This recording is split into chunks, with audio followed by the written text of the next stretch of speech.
One of the most common questions that most of the Buddhist people ask from Buddhist monks is that they ask, I did this action, is it a sin? And they say like, if I did this action, if I do this, will it be a sin? So it turns out that sin is a big concern. People have a big concern about sin. So from today's video, we're going to be discussing about the perspective of sin according to Buddhism. Do and should Buddhists believe in sin? So first of all, before understanding do and should Buddhists believe in sin, we must understand what sin is. The word sin was originated from Old English word sin, which spelled as S-Y-N-N. And it also has the roots of this Old Norse word sind, S-Y-N-D. Collectively, the word sin describes or defines the transgression of the divine law. That means going against divine law. Especially in Christianity and most of the monotheistic religions, sin is often understood as going against the divine commandments, right? There is an all-powerful, almighty, and all-knowing deity and God, and this God makes these commandments and laws, and if someone goes against these, and if someone goes against these laws and break those laws, that person is called a sinner.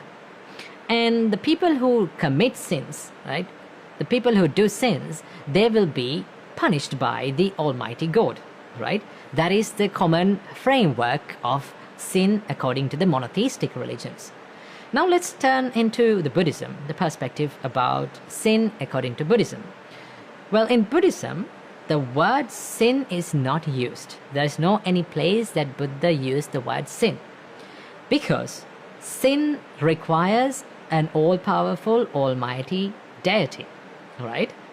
As there is no statement of all-powerful, almighty deity, and there is no any involvement of deities, all-powerful deity in Buddhism, the morality according to Buddhism is governed by not by the sin, but by the karma. Karma can be understood as the natural law of cause and effect, right? It is something like gravity. Like if you throw something into air, because there is gravity, it will eventually fall down as a result of throwing that, as a result of the gravity, right? In the same way, the Buddha explains, if you do something with evil intentions and negative intentions like hatred, anger, delusion, and greed, these intentions, right, the actions that were led by these intentions will lead to negative consequences, because in the beginning the cause and the intention was negative. If the cause is negative, then the consequence is negative. And if some actions were led by positive intentions like compassion and kindness and empathy and wisdom, these actions will lead to positive consequences, right? So it's simply like this. If you plant a seed, right, you will get the fruits according to that seed. Let's say you plant a mango seed, you will get mangoes, right? You plant a grape seed, you will get grapes. In the same way, the Buddha says, if you do the things with evil intentions, right, hatred, anger, delusion, the suffering follows that person. And if someone does actions with positive intentions, kindness and compassion, wisdom, then the happiness will follow. So it is simply how the world works, how the universe works, okay? So the karma is, always we need to understand, karma is not just the action, karma is the intention behind our action, okay? So according to the law of karma, when a person do certain kind of actions with certain kind of intentions, these kind of actions will lead to the consequences that eventually that person will experience, right? And one of the major differences between sin and karma is that in sin it requires the forgiveness from a deity, forgiveness from the divine, right? In karma is something that you must work through yourself, and there is no any statement of any concept of being forgiven by a deity in karma, right?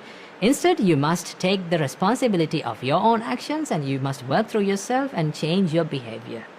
So that is how we understood the karma.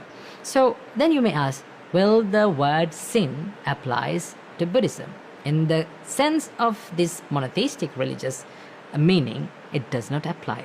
So we need to understand the moral ethic. The morality according to Buddhism is governed by the actions, the intentional actions of each and every individual. So this is the main explanation about the karma and sin according to Buddhism. So I hope you got some light about the sin and the karma. So I wish you all happiness and peacefulness and good health. Namo Buddhaya.